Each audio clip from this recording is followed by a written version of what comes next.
parte mais verdadeira dessa série. E a gente está agora olhando a mensagem do capítulo número 12. Essa manhã, então, sem mais demoras, quero anunciar a Escritura Sagrada. Em Hebreus capítulo 12, a gente vai ler inicialmente do verso 4 até o verso de número 17. E a exposição vai se concentrar do verso 5 ao verso de número 17.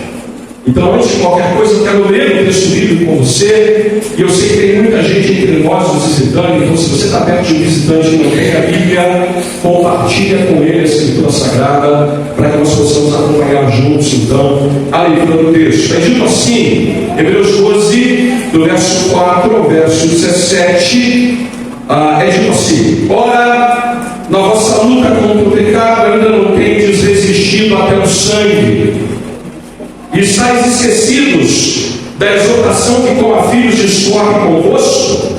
Filho meu, não menospreze a correção que vem do Senhor, nem desmaieis quando por ele és reprovado, porque o Senhor corrige a quem ama e açoita a todo filho a quem recebe. É para a disciplina que perseverarás. Deus nos trata como filhos, pois que filho há que o pai não corrige? Mas se estáis sem correção, de que todos se têm tornado participantes, logo sois bastardos e não filhos. Além disso, tínhamos os nossos pais segundo a carne, que nos corrigiam e os respeitávamos. Não havemos de estar em muito maior submissão ao Pai espiritual, então viveremos? Pois eles nos corrigiam por pouco tempo, segundo melhor nos parecia. Deus, porém, nos disciplina para aproveitamento, a fim de sermos participantes da sua santidade. Toda disciplina, com efeito no momento, não parece ser motivo de alegria, mas de tristeza. Depois, entretanto, produz fruto pacífico os que têm sido exercitados por ela, frutos de justiça. Por isso, restabelecei as mãos descaídas e os joelhos trôpegos, e fazei caminhos retos para os pés, para que não se extravie o que é manco, antes seja curado. Segui a paz com todos e a santificação, sem a qual ninguém verá o Senhor, atentando diligentemente, porque ninguém seja faltoso, separando-se da graça de Deus. Nem haja alguma raiz de amargura que brotando vos perturbe, e por meio dela muitos sejam contaminados. Nem haja algum impuro ou profano como Esaú, o qual nunca é pasto, vendeu o seu direito de primogenitura. Pois sabeis também que posteriormente, querendo herdar a bênção, foi rejeitado, pois não achou lugar de arrependimento, embora com lágrimas o tivesse buscado. Até aqui a leitura do texto que nós vamos considerar juntos nessa manhã. Mas por quê? Por que tem de haver tantas dificuldades e sofrimentos na vida cristã? A cada passo da caminhada cristã, nós temos que lidar com oposições, tentações, problemas, doenças, perdas, dor e sofrimento. Por que as coisas não são mais fáceis? Por que elas não são só vitória, como tem gente por aí dizendo equivocadamente?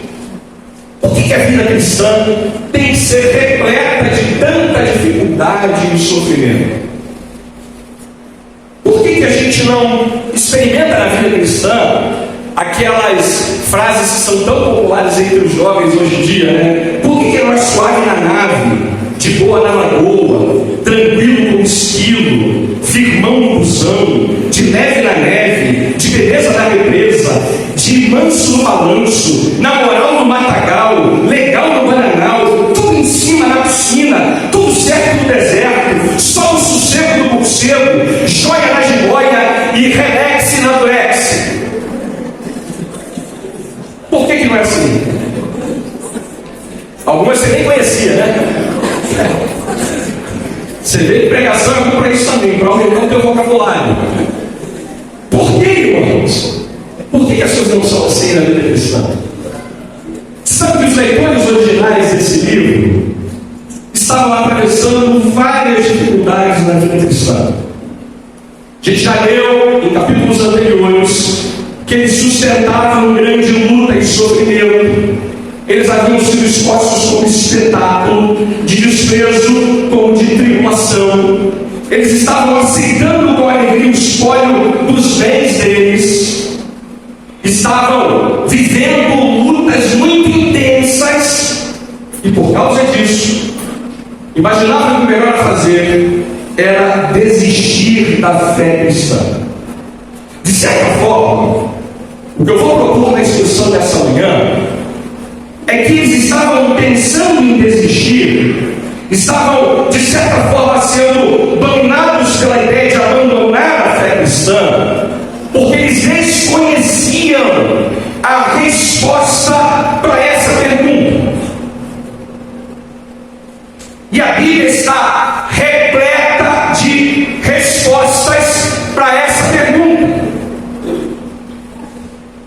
De acordo com a Bíblia, os sofrimentos e as tribulações se abatem sobre os cristãos, tendo vários objetivos, vários propósitos. Não são acontecimentos aleatórios, eles acontecem para produzir um efeito desejado pelo próprio Deus.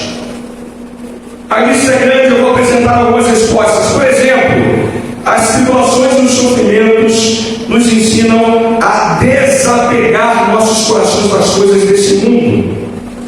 As tribulações e os sofrimentos nos fazem ansiar pela eternidade, nos mantêm humildes e dependentes de Deus, nos dão a oportunidade de testemunhar ao mundo a paz e a mansidão que nós encontramos em Cristo.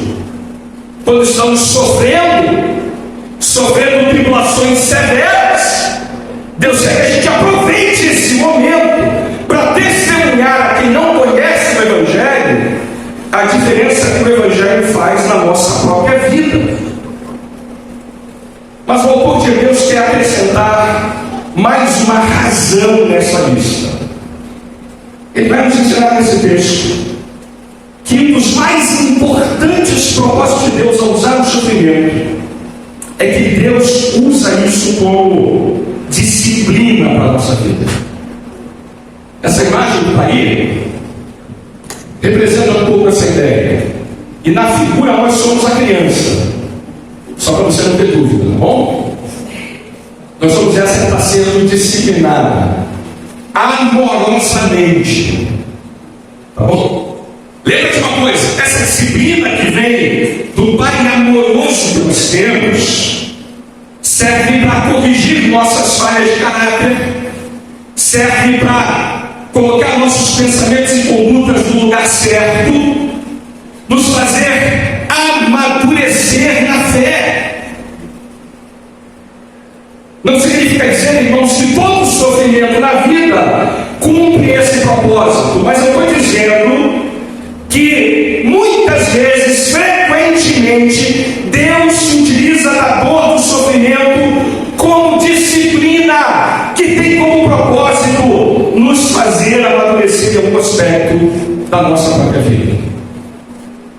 Portanto, esse texto nos ajuda a entender exatamente isso. Ele faz uma divisão relativamente simples na passagem. Há uma primeira parte em que ele explica como é que a disciplina de Deus opera, como é que Deus usa o sofrimento, a dor, a tribulação a favor dos seus filhos. E a segunda parte que ele faz no texto é dar para a gente uma série de encorajamentos. Ele quer que a gente também aprenda a assumir atitudes adequadas quando estamos sob disciplina. Então, a primeira parte ele vai explicar o conteúdo da disciplina paternal de Deus, e na segunda parte ele vai explicar como é que tem que reagir quando estamos passando por esse momento em nossas vidas. E veja, eu sei que tem gente essa manhã aqui ouvindo esse irmão que está sob disciplina. E eu sei também que há entre nós pessoas que ainda não são, mas estarão em breve. E portanto esse texto nos ajuda a compreender essa dinâmica que é inevitável na vida de todo filho de Deus. Vamos então caminhar primeiro olhando como é que essa disciplina paternal de Deus nos é apresentada pelo livro de Hebreus nesse texto. Primeira coisa que ele diz é que essa disciplina paternal de Deus se relaciona com os sofrimentos na vida de cada um de nós como filhos dele. Veja aí no verso 5: e estáis esquecidos da exortação como a filhos discorre convosco, filho meu, não menosprezes a correção que vem do Senhor, nem desmaieis quando por eles és reprovado, porque o Senhor corrige a quem ama e açoita todo filho a quem recebe. Hebreus agora muda a metáfora. Ele havia usado a metáfora na corrida e no pugilismo, e agora ele usa a metáfora na família. E ele deixa muito claro que nessa metáfora Deus é apresentado como um pai que disciplina e corrige os seus filhos para o bem deles. E ele inicia o texto citando o Provérbios 3, 11 e 12. Nós lemos esse texto hoje também na adoração pública. É um texto que certamente os seus leitores originais conheciam bem. Lembra que eles tinham um conhecimento do Velho Testamento profundo. Eles eram alguém que estavam versados nos livros do Velho Testamento e eles conheciam essa parte do texto, mas eles estavam se esquecendo. Por isso que ele começa dizendo: vocês estão esquecidos disso? Sabe o que eu preciso começar lembrando isso? Nós precisamos ser lembrados, irmãos, essa manhã, de que Deus está frequentemente usando disciplina, sofrimento e tribulação para nos disciplinar.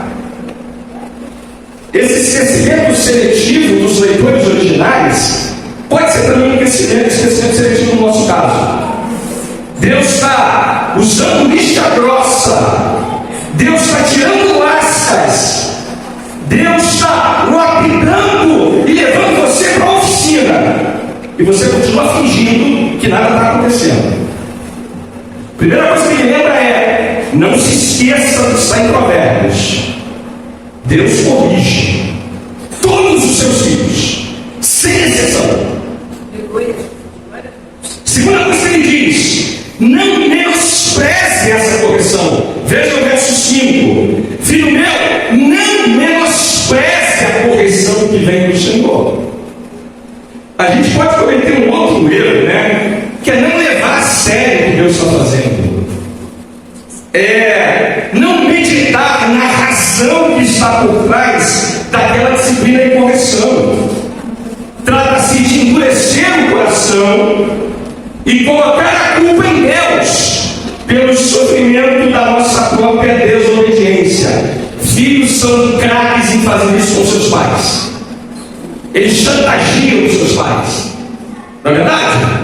Eles fazem os pais acreditarem que o problema que eles enfrentam tem mais a ver com os pais do que com eles mesmos.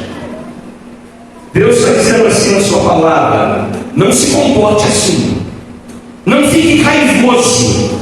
Não fique chantageando o Senhor. Não se volte contra Ele. Não! Se humilhe, se submeta. Eu tenho 2 filhos, e não poucas vezes eles se comportaram menosprezando a correção que eu estava dando para eles. Como é que a gente pode fazer a mesma coisa com relação ao nosso Pai Celestial? Fazer birrinha, bater pé, não aceito, eu não quero, comigo não, Senhor, é minha mãe, só vai piorar a sua situação. Os açoites que eram necessários se tornarão cada vez mais fortes. Nota o que ele vai dizer na sequência: nem desmaieis quando por ele és reprovado. A ideia aqui, irmãos, essa expressão desmaiar pode ser entendida de maneira literal, né? De fato, alguns filhos podem vir a desmaiar literalmente. Mas o que ele está dizendo é o seguinte, de uma outra forma: é que essa experiência amarga e dura da disciplina, e eu e você sabemos disso, quando a gente é reprovado pelo Senhor, isso é amargo e duro.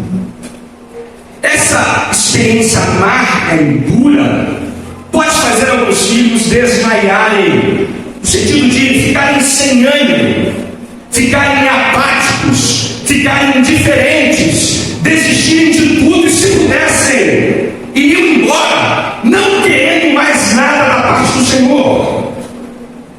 Você sabe que isso pode acontecer. Ele está dizendo: não desmaiem, não comportem-se como filhos que estão levando-se a experimentar esse desânimo, essa apatia. Deus precisa usar o sofrimento, a disciplina para o seu bem. Portanto, não desmaie, não desanime, não menospreze, não esqueça, preste atenção.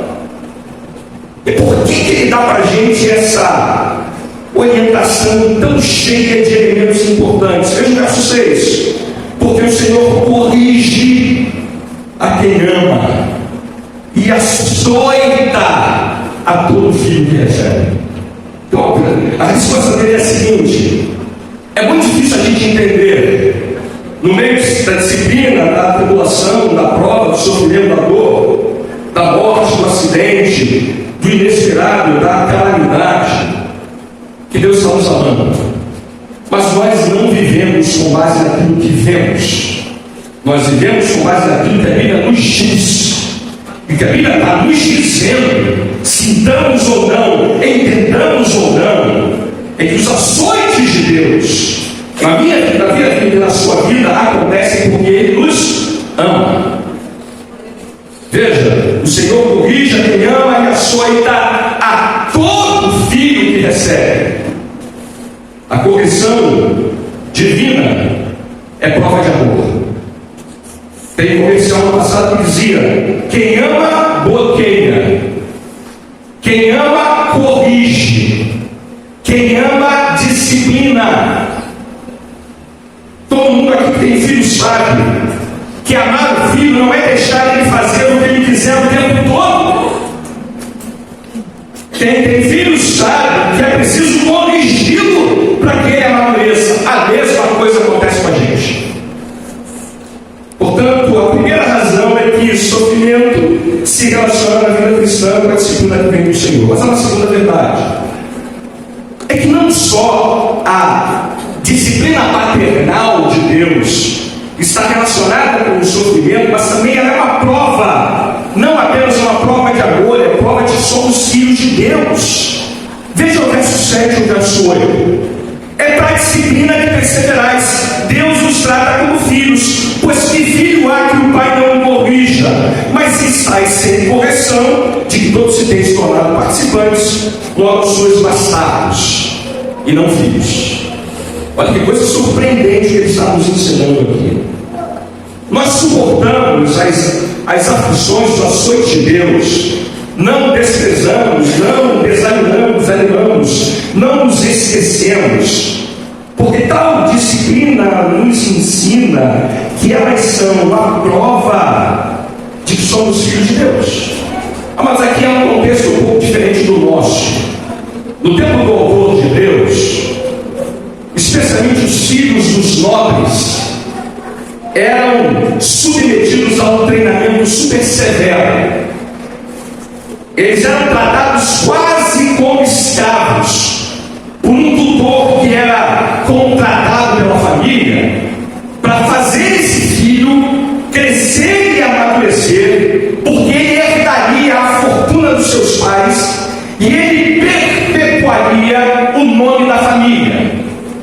Eu penso que há alguns lugares do mundo, em famílias mais abastadas, onde isso ainda acontece ainda hoje.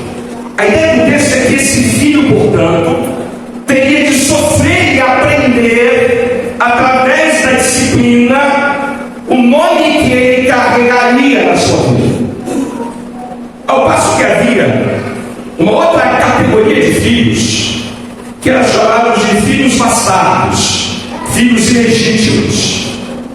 Eles eram sustentados pelos seus pais, mas não eram disciplinados. A eles só era paga a pensão, só se pagava a pensão. E portanto, o autor de Hebreus está dizendo assim: olha, filhos legítimos de Deus, conhecem a disciplina do Senhor. Deixa eu dizer uma coisa aqui para você, amado. Muita gente está enganada nesse aspecto. E veja, tem gente que pensa assim: eu estou vivendo uma vida desobediente flagrantemente, permaneço a minha vida inteira sem disciplina, e eu imagino, portanto, que estando tudo bem comigo, é prova cabal de que Deus me ama. É exatamente o contrário. Filhos que vivem de maneira flagrantemente desobediente, mas não sofrem disciplina, na verdade não são filhos, são bastardos. Porque Deus ama todos os seus filhos, e porque Ele ama todos os seus filhos, Ele precisa aplicar doses amargas de dor e sofrimento para o bem deles. Nenhum filho de Deus passa sobre a terra sem experimentar dor e sofrimento. Isso aconteceu com o próprio Cristo, irmãos, que pela obediência aprendeu uma série de coisas. Segunda, portanto, a aplicação que ele faz sobre a disciplina é que ele é prova de que somos filhos de Deus.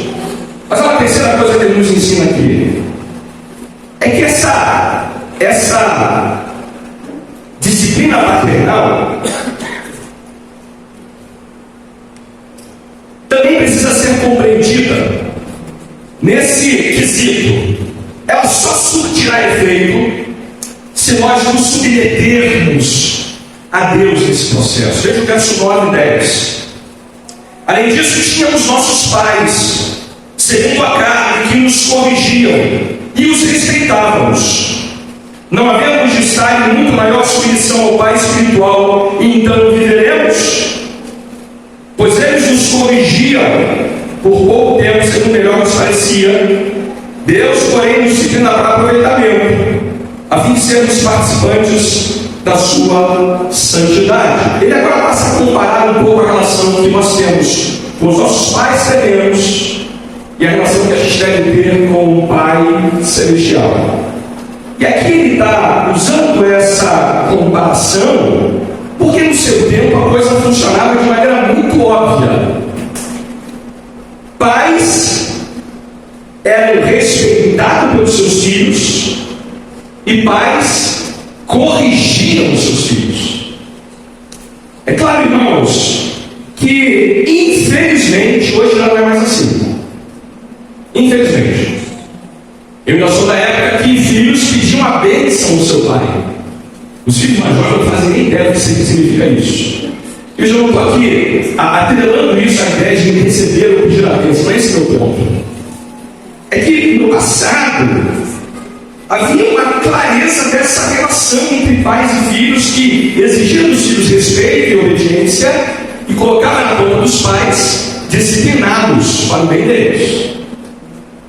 Por um lado, hoje nós temos muita rebeldia e desprezo por parte dos filhos, e por outro lado há muita ausência e omissão por parte dos pais.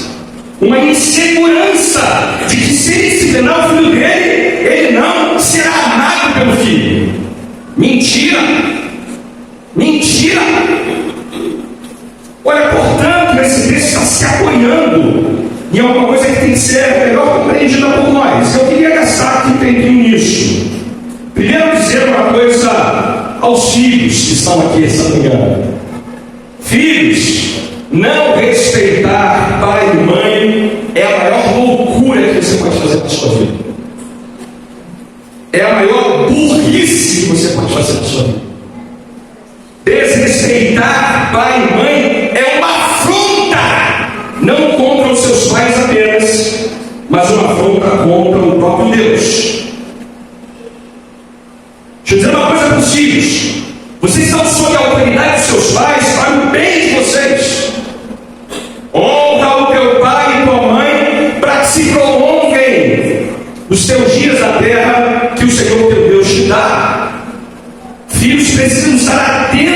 essa ordem dada pelo Senhor. Eu sei que às vezes a gente quer fazer o contrário, mas ouça a mensagem da Escritura para o seu bem. Ouça com atenção, respeite, obedeça os seus pais. Eles são um instrumento do Senhor para o seu bem. Mas eu queria dizer também uma coisa para os pais. Olha, papai e mamãe, especialmente aqueles que estão com filhos pequenos, e eles crescerão, e com o crescimento deles, a desobediência cresce também. Pais, não deleguem a ninguém a responsabilidade que vocês têm de corrigir seus filhos. Não deleguem a ninguém. Ela é intransferível e pertence totalmente a vocês. Lembra que Provérbios 13:24 diz assim: o que retém a vara aborrece a seu filho, mas o que o ama cedo o disciplina. Entre nós não tem problemas da lei da palmadinha, é isso? Aqui com amor, com equilíbrio, com sabedoria, nós disciplinamos. Porque a Bíblia diz que pais foram colocados na vida dos filhos também para isso. E portanto, ele usa essa informação para estabelecer dois contrastes. O primeiro é: se os nossos pais, que por pouco tempo disciplinavam e corrigiam as nossas vidas, tiraram nessa correção falhas e imperfeições. E é verdade, irmãos, a disciplina que eles exerciam, veja o verso de número 9, era uma disciplina por pouco tempo, no verso 10, e segundo melhor lhes parecia. É claro que essa disciplina está repleta de erros, de imperfeições, de falhas. E é bom dizer isso também, os pais às vezes vão falar isso para os filhos: meu filho, errei, exagerei, fui além do necessário, minha mão pesou mais do que precisava, eu fui alguém que fui duro demais e fui sem compaixão, fui tomado pelas circunstâncias e exagerei falando o que eu não deveria ter dito. Eu já tive uma conversa dessa com os meus filhos. Abri o coração para ele: meu filho, eu errei, que bom que ele me perdoou, entendeu essas minhas limitações como pai que está sendo usado para corrigir. Então não espere perfeição dos seus pais terrenos, mas eles aparecem aqui como aqueles que a gente se submetia. E a pergunta que ele faz então no verso número 9 é: não havemos de estar em muito maior submissão ao Pai espiritual, e então viveremos? Traduzindo, Deus nunca comete exagero na relação dele conosco. Deus nunca será injusto conosco. Deus nunca vai pesar a mão além do que necessário. Deus é um Pai perfeito. Ele sempre nos disciplina de maneira perfeita para que nós amadurecemos. Portanto, submeta-se a Ele. Deixa Ele fazer o que está fazendo e não reclame. Ele é o Pai que sabe a maneira certa de tratar com você, até mais do que os seus próprios pais não é capaz de fazer. Há uma segunda vontade aqui: é que o objetivo da disciplina desse pai terreno passa muito longe do objetivo da disciplina do pai espiritual.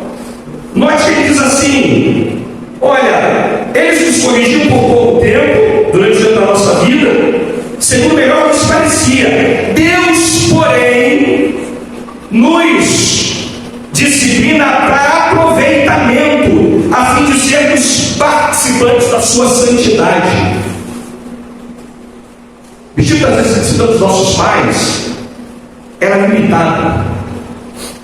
Pais ensinam para os filhos, por exemplo, que a vida estudantil, profissional, espiritual não é alcançada sem dedicação, sem disciplina. Deus faz algo muito maior por nós, irmãos. poder participar da santidade dele. Traduzindo, Deus é santo, Ele ama a pureza, Ele é reto, justo e verdadeiro em todos os seus caminhos. Nós nunca seremos iguais a Deus, mas Ele quer que nós sejamos participantes da sua santidade. Ele quer que a gente aprenda a amar o que Ele ama, a abandonar o que desagrada a Ele, a obedecer os seus mandamentos, a andar as nossas vidas dominados pelo seu Santo Espírito, a termos um amor cada vez maior pelo seu Filho Jesus Cristo. Portanto, os açoites e a disciplina dele têm esse alvo: uma vida santa. Filhos de Deus não vivem de qualquer maneira. Eles são disciplinados e corrigidos para viverem como participantes dessa santidade divina.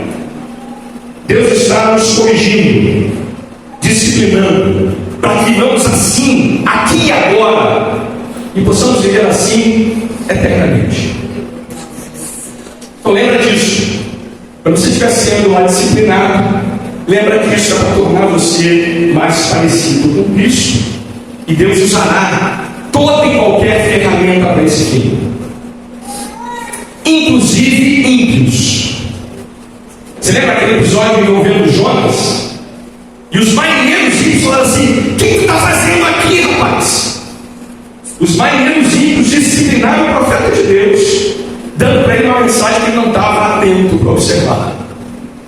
Então lembre que Ele usará tudo que for necessário, e você deve se submeter a Ele sem temor, sem medo, sem reserva, sem ressalva. Mas a última coisa que Ele nos ensina é que a disciplina paternal de Deus pelos seus filhos produz resultados que compensam. Veja o verso 5. Verso 11, desculpa. Toda disciplina com efeito no momento não parece ser motivo de alegria, mas de tristeza. Ao depois, entretanto, produz fruto pacífico aos que têm sido por ela exercitados, fruto de justiça. Notem que a gente recebe a disciplina, isso não é nada agradável. Eu nunca ouvi da boca dos meus filhos, durante o tempo em que eu estava sendo usado pelo Senhor para discipliná-los, a seguinte expressão: papai, que alegria levar uma surra sua. Olha, eu estou com saudade daquela correada no bumbum. Não vejo a hora de sentir o chinelo do Senhor pesando de novo sobre a minha vida. Se ele falasse isso, eu estranhava. E apanhava porque estava falando isso. É claro que uma criança não vai dizer isso para o seu pai. É claro que, como diz o texto, toda disciplina com efeito no momento não parece ser motivo de alegria. Não é mesmo. Não é mesmo. Filhos como são submetidos à disciplina, geralmente eles choram. Tem uns filhos aí que ficam dentro, né? Eu não vou chorar para não ceder. Geralmente eles choram, eles não sorriem, resistem, reclamam, eles batem a porta do quarto, trancam-se lá, às vezes falam palavras que não cabem, e essa tristeza, esse comportamento revela, entre outras coisas, que eles estão desagradavelmente sendo disciplinados. E o amor de Deus está dizendo assim: é verdade, isso não é agradável, entretanto, mas porém, contudo, todavia, Deus se utiliza dessa tristeza para produzir na sua vida fruto pacífico por aqueles que estão sendo exercitados por ela, fruto de justiça. Essa disciplina, essa correção compensa, porque ela traz justiça, traz paz, traz santidade, traz gratidão, traz humildade, quando a gente se submete à disciplina do Senhor. Você não pode aprender essas lições sem disciplina.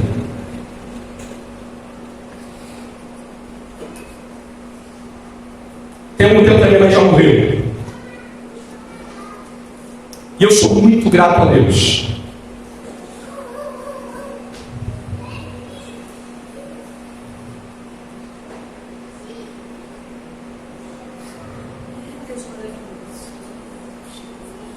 Pelo tempo que ela me corrigiu, da melhor maneira que parecia ela.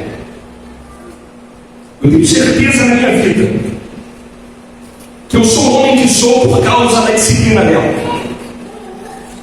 Não poucas vezes eu passei por correções, chineladas, repressões duras que ela teve que usar comigo quando eu era menino. É claro que eu não gostava de nada disso. Guardo no coração uma dessas disciplinas. Ela havia combinado comigo previamente que eu não deveria permanecer na rua brincando até a hora em que ela voltasse do trabalho. Eu não levei a sério. Quando ela chegou, eu não percebi. Voltei para casa e as portas, as janelas da casa estavam todas trancadas. Eu bati, chorei, esperneei. Ela não permitiu nenhum dos meus 4 irmãos abrissem a porta ou a janela para mim. Não houve compaixão dela, não houve compaixão dos meus irmãos. E naquela noite foi a noite mais longa da minha infância. Dormi do lado de fora da casa, numa casinha que era usada pelos cachorros. Espantei a cachorrada e dormi lá. Lição aprendida. Leve muito a sério o que o Salmo diz para você. O choro e a tristeza daquela noite no remédio produziu um fruto pacífico de justiça. Produziu mais santidade. Fiquei muito mais disposto a obedecer a mamãe a partir daquele dia. Levei muito mais a sério as suas repreensões. E amadureci. De vez em quando Deus tem que fazer você viver e morar na casa do cachorro, para você dar uma acordada. Mas se você está ignorando a sua própria vida, não é alegria, não é motivo de alegria, mas produz fruto de justiça, de arrependimento, de humildade, de compreensão da dependência do Senhor. Não deixe de compreender que esses resultados compensam.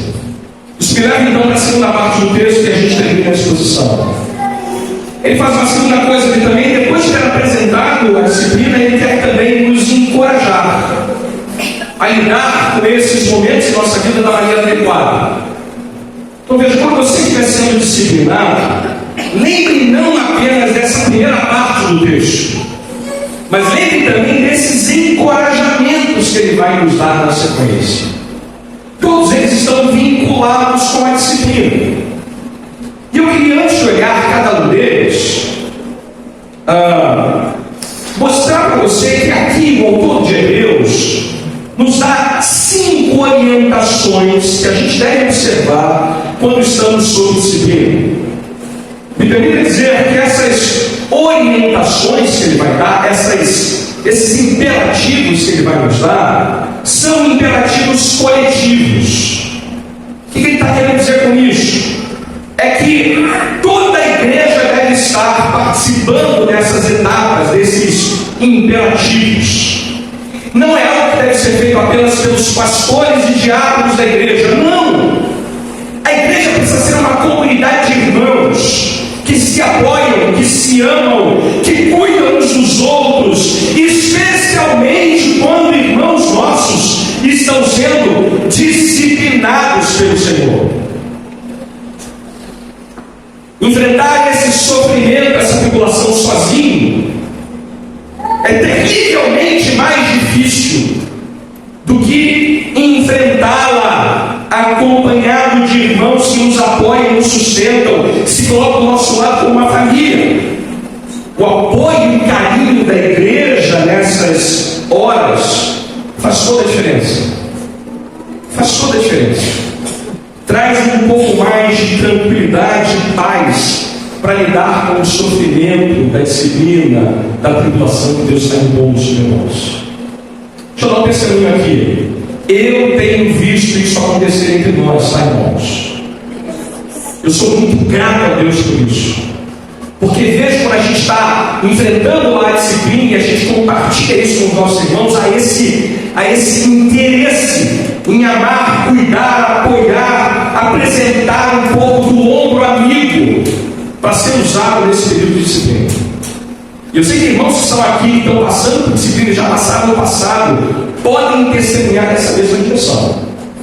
Então a primeira coisa é lembrar que o que a gente vai ver a partir de agora não é um comando apenas para a liderança, é um comando para todos nós, estando sob disciplina ou não.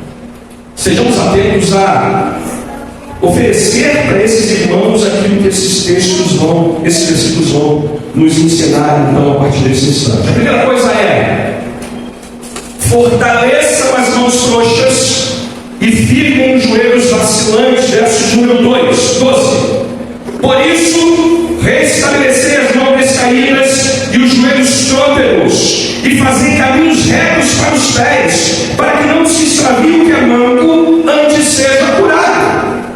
Olha o que ele está dizendo aqui: que muitos irmãos sob disciplina podem ter as mãos frouxas, as mãos descaídas, podem ter os joelhos trôpegos, os joelhos vacilantes. Essa imagem eu tomei emprestada no sermão do domingo passado. Lembra que essa corredora já não está mais aguentando chegar em linha de chegada. E ela está como? O joelho dela está como? Trôpego, vacilante. A mão dela está frouxa. A ideia é gente que não consegue mais se apoiar, que não consegue mais segurar a espada, que não consegue mais carregar o próprio peso. Gente que está sem condições de andar, muito menos de correr, precisa usar a muleta como amparo. Essa é a figura do crente, vacilante, covarde, medroso, em dúvida.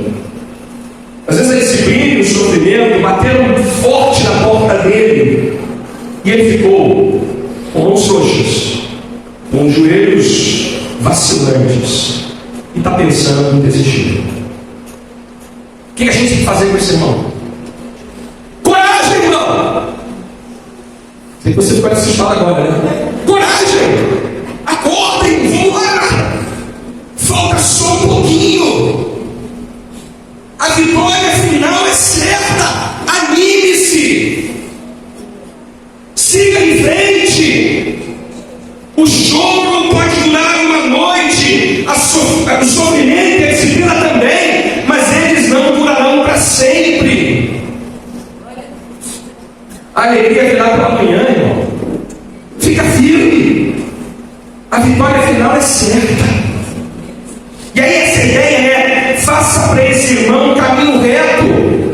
Pega ele pelo mundo e dá apoio para ele não se desviar e não cair, para ele chegar até a reta final. Ajude, um abraço, oriente-o. Carrega com ele o peso. Essa é a primeira coisa que a gente lembra. Irmãos, quando eu tiver com o joelho trôpego e a mão frouxa, eu quero contar com vocês. Não me deixem sozinho. Venham para o meu lado. Percebam o quanto eu preciso desse apoio para continuar caminhando. Deus nos ajuda a sermos uma comunidade assim, que olhemos uns para os outros como oportunidade para realizar essa orientação dada pelo texto bíblico. Segunda coisa que ele quer que a gente faça: sigam a paz com todos e a santificação, sem a qual ninguém verá o Senhor. Verso número 14: seguir a paz com todos e a santificação, sem a qual ninguém verá o Senhor. A ideia aqui é: o alvo de toda a disciplina na nossa vida é ver o Senhor. Vou lembrar mais: nós existimos e fomos criados para isso. O Senhor Jesus Cristo morreu na cruz para isso. O Espírito Santo nos foi dado para isso. Estamos numa igreja para isso.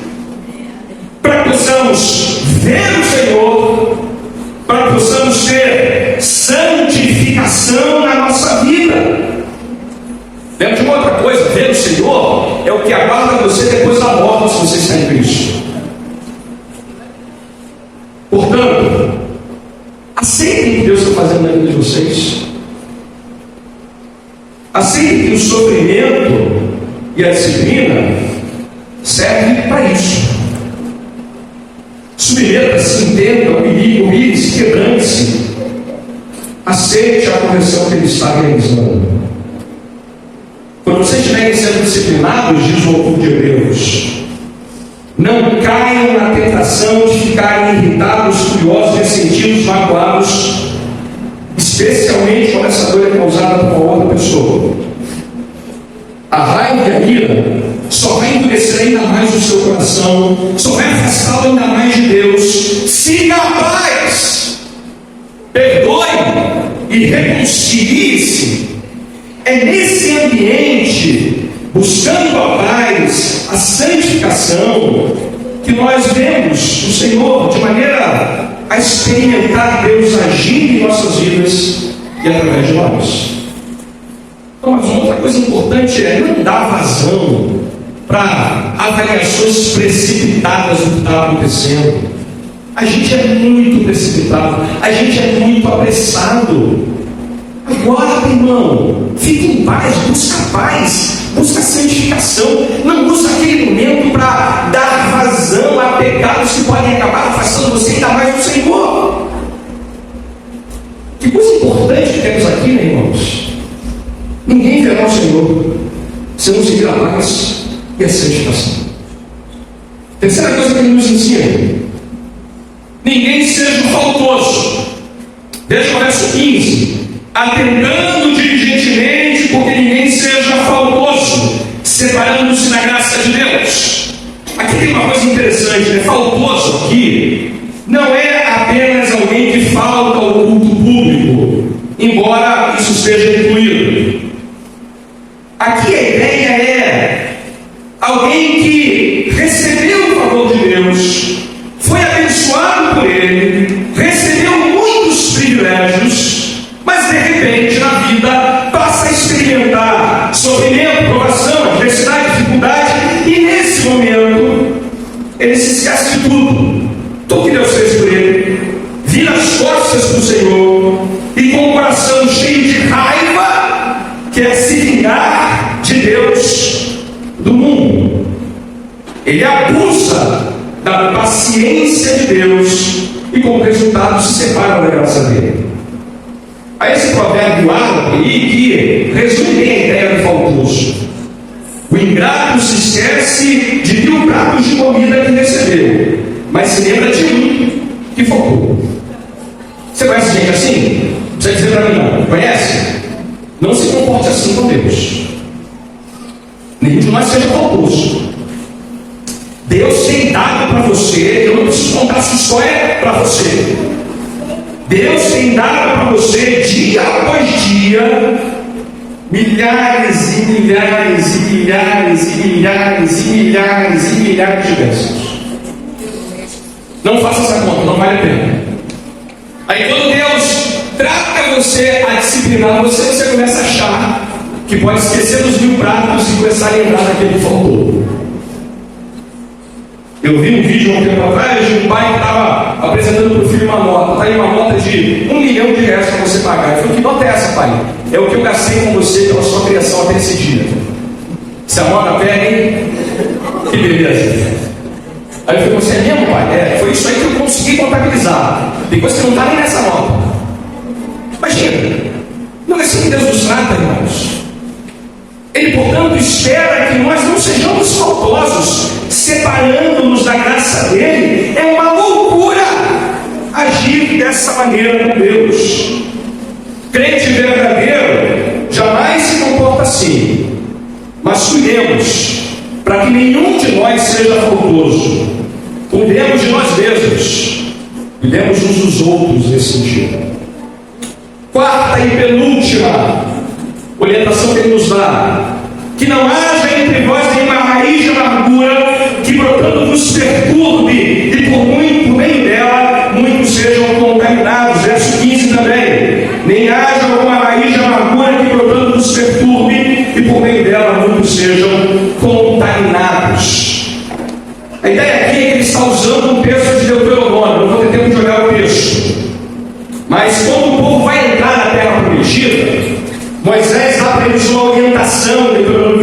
9, versos 16 ao 18. Diz assim: que não haja entre vocês raiz que produza erva venenosa e amarga. Veja, o que está dizendo é o seguinte: vocês não sejam tomados no coração pelo pecado da rebelião e da incredulidade para com Deus. Moisés sabia, como todo mundo que planta, que faz jardim sabe, que raiz amarga se multiplica com facilidade e que é capaz de contaminar uma plantação, contaminar corações. Você viu aqui o terreno aqui fora da igreja? Está cheio de mato, né? Porque mato cresce quando você quer e quando você não quer. Tem que cortar, podar de vez em quando. Raiz amarga tem esse mesmo poder. Ervas daninhas têm gosto ruim, são venenosas, se espalham e contaminam tudo que tem acesso a ela. A ideia de Hebreus é a seguinte: não deixa o teu coração ser tomado de rebelião e incredulidade quando você estiver sendo disciplinado, quando estiver enfrentando a dor, o sofrimento, o dia mau. Quando você der lugar para essa raiz amarga, ao passar pelo sofrimento, se rebelar contra o Senhor, procurar outras soluções, toda a sua volta será contaminada por esse comportamento. Essa raiz amarga, ela tem o poder de se tornar algo que contamina quem está à volta. Deixa eu dar um exemplo para você. Os filhos começam a testemunhar que o pai ou a mãe já não querem mais saber do Senhor. Papai se revoltou contra Deus porque ele ficou desempregado. A mãe está amargurada e revoltada por questões que o filho desconhece, mas ele é contaminado por essa raiz de amargura, por esse gosto amargo, por esse veneno mortal. Note, portanto, que a incredulidade e a rebelião contaminam, multiplicam-se, se espalham. O que a igreja tem que fazer nessa hora? Arrancar o mal pela raiz. A igreja tem que ser atenta para que cada um de nós arranque do nosso coração qualquer raiz de amargura contra Deus. Porque se ela for metida ali, ela vai crescer, vai produzir gosto amargo, vai envenenar, vai trazer morte. Nota que nessa figura, eu peguei uma raiz de amargura, parece que tem bastante raiz de amargura, não tem? Está lotado ali o negócio. Tem lá um símbolo de veneno, não é isso? E tem um pastor da igreja tentando arrancar, né? O pastor está tentando tirar sozinho. Aí de repente, toda a igreja esteja envolvida com essa mesma atitude. Deus não permita que haja entre nós raiz de amargura que nos perturbe e acabe contaminando a nossa vida. Que orientação importante temos aqui, irmãos. Eu termino com a última. Como se não bastasse, ele termina dizendo uma última coisa para nós: que não haja também entre vocês algum impuro ou profano. Veja lá no verso 16 e 17: nem haja algum impuro ou profano, como foi Esaú, o qual por um repasse perdeu o seu direito de primogenitura, pois sabeis também que posteriormente querendo herdar a bênção, foi rejeitado, pois não achou lugar de arrependimento, embora com lágrimas o tivesse buscado. Olha esse último exemplo. Lembra para nós o que Esaú fez na sua própria vida. Esaú, que era o filho primogênito, ele tinha um irmão gênio chamado Jacó, todo mundo conhece essa história. Ele era o herdeiro das promessas que Deus fez ao seu povo através de Abraão, Isaque, no caso ali não foi Esaú, foi Jacó. É verdade que teve um plano arquitetado pela mãe para tentar converter, ou melhor, enganar o pai Isaac, que estava cego. O fato é o seguinte: o ponto que ele quer chamar a nossa atenção é que Esaú troca as bênçãos da primogenitura, as bênçãos espirituais, por um prato de comida, um repasto, de acordo com o texto. Não é que Esaú fosse bom de garfo. Eu me identifico com essa expressão, bom de garfo, porque eu sou bom de garfo. Mas não é esse ponto aqui. Esaú foi, na verdade, impuro ou profano. A palavra profano significa dizer que ele desprezou as coisas divinas e fez pouco caso delas. O texto diz em Gênesis 25:34 que ele desprezou o seu direito à primogenitura. Tem uma expressão que diz assim: todo homem tem o seu preço, não é isso? Todo homem tem o seu preço. No caso de Esaú, custou apenas um prato de comida. Aí Deus vai dizer assim para a gente: não troquem o Evangelho da graça de Deus pelo prato da tranquilidade e da paz de não serem disciplinados e perseguidos. Não cometam o erro de Esaú. Não cometam.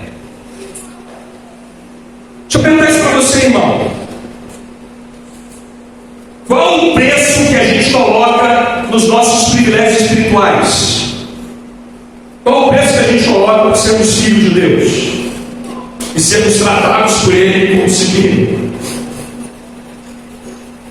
Eu digo com pesar, eu vejo alguns jovens que se afastam de Deus por causa de namorada. Por causa de namorada. Outros por conta de um bom negócio. O negócio é honesto, mas paga bem, pastor. Outros trocam a sua primogenitura, a sua filiação a Deus por qualquer outra coisa. Deixa eu lhe perguntar isso não por consumo essa manhã. O que vale para você o privilégio de ser filho de Deus, de fazer parte da igreja de Cristo? Um prato de comida, irmão. Qualquer outra coisa que você possa colocar nessa posição. Deixa eu dizer isso: nada nessa vida chega perto do privilégio de ser filho de Deus. Não tem conta bancária, vida luxuosa, sucesso e fama que chegue sequer perto dessas coisas. Tanto nós como os leitores de Hebreus precisamos ser advertidos disso. O mundo à nossa volta quer nos fazer acreditar enganosamente que o que o Evangelho tem para a gente não é o bastante, não é o suficiente. Mentira! Mentira! Não troque o Evangelho por nada, muito menos por um prato de comida. Veja que ele diz a sequência, o verso 17. A coisa aqui pega pesado, tá? A coisa fica estreita, ele diz assim: pois sabeis também que posteriormente Esaú, querendo herdar a bênção, foi rejeitado, pois não achou lugar de arrependimento, embora com lágrimas o tivesse buscado. O que está dizendo aqui agora para a gente? Há duas maneiras de interpretar esse texto. Primeiro, pode ser que ele esteja dizendo assim: Esaú não conseguiu mais achar lugar de arrependimento em Isaac. Rapidamente, a bênção foi dada a Jacó e não havia mais como voltar atrás. Ao trocar os privilégios espirituais por um prato de comida, ele busca arrependimento em Isaac, e isso não é mais possível ser experimentado. Isso aparece na Bíblia em Isaías de uma maneira parecida. Buscai ao Senhor enquanto se pode achar, e invocai-o enquanto está perto. Porque pode ser que ele fique longe e você não consiga mais encontrar arrependimento. Há uma segunda maneira de interpretar esse texto. é que, na verdade, ao usar a expressão não achou um lugar de arrependimento, embora com lágrimas o tivesse buscado, ele está dizendo, na verdade, que Esaú não se arrependeu de verdade, que foi tudo teatro, foi tudo lágrimas de crocodilo. Ou seja, depois de ele ter conversado com o pai e descoberto que ele não podia mais receber de volta a primogenitura, ele sai dali querendo matar o seu irmão. A história vai contar para a gente que, na verdade, ele não queria de volta a primogenitura, ele não queria reconhecer a insensatez dele. Não! O interesse dele era pelos privilégios que ele havia perdido. Se ele tivesse arrependido de verdade, ele não se importaria tanto com a primogenitura, mas teria se arrependido de ter trocado ela por um prato de comida. E como não se arrependeu, foi rejeitado. Aqui temos uma advertência muito séria para nós. E eu termino com isso. Nunca deixe para amanhã o que você pode e deve fazer hoje. Esaú nunca resolveu o assunto dele com o seu irmão e a sua família. Ele foi deixando. Sabe aquela coisa? Foi deixando. O tempo foi passando. E o seu coração foi endurecendo. E quando ele abandonou a graça de Deus, trocando pelo prato de comida, o seu coração se tornou como uma pedra, duro como uma pedra, e nunca mais achou lugar para arrependimento na vida dele. Eu não quero amedrontar ninguém essa manhã, mas não brinque com essa situação. Não deixa o pecado se avizinhar no seu coração e você vai dando para ele direito para permanecer ali por muito tempo. Ele pode produzir esse mesmo comportamento de Esaú, a ponto de ficar tarde demais para você se arrepender. Eu termino citando uma frase que eu ajustei a partir de um comentário feito por Augusto Podemos sobre esse texto, que diz assim: amado, não permita que o sofrimento, as tribulações e a disciplina afastem você de Deus. Não vire as costas para Ele, nem para o Evangelho. Não troque seus privilégios como filho de Deus por nada nessa vida. Prato de comida, namorada, trabalho, amigos, doença, filhos, família ou qualquer outra coisa. Pode ser que um dia queira se arrepender e você não achará lugar de arrependimento no seu coração, e talvez nem no coração de Deus. Eu sei que essa é uma fase dura da gente ouvir, mas que Deus nos faça perceber o quanto é importante para a nossa própria vida ouvir de Deus, e que Ele se não santo, que Ele possa se achar com você a se arrepender nessa manhã. Feche seus olhos, falemos com o Senhor e agradecemos a Ele pela exposição da sua palavra no nosso coração.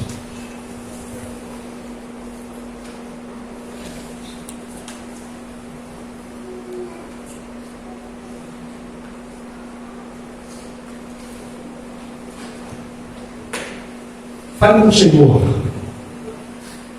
Você mesmo, diante dele, diante do que você ouviu essa manhã, apresente aí o seu coração. Se você está sendo disciplinado por ele, que você possa ter compreendido esse momento em sua própria vida e reaja a ele da maneira como a Bíblia quer que nós façamos. Subir também para a nossa igreja, a fim de que possamos tratar uns aos outros, cuidar do nosso próprio coração, à luz daquilo que ouvimos da exposição desse texto.